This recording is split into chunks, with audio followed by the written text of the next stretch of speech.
For today's update, I work on with the calendar and the continuation of the bug fixing for the course list for re-enroll, as well as the updating of the course list, this one.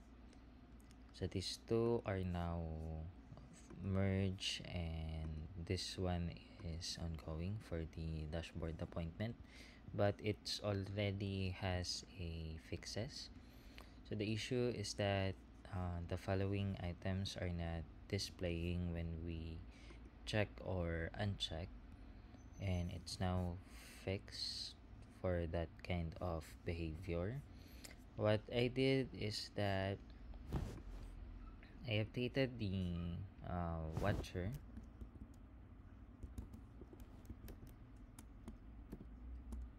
So this is the watcher that it has before.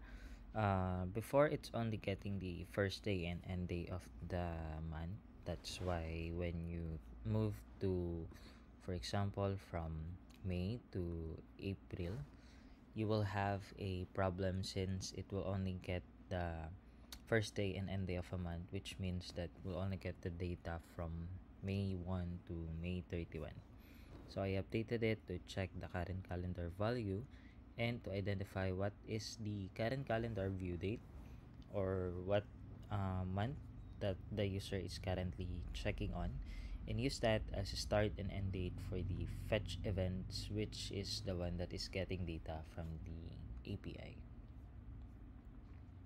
So right now it's working properly. As you can see here, you can now click on view all or remove items, and it's now being removed from the calendar. But I still need to double check the implementation to make sure that it's already fixed. Thank you.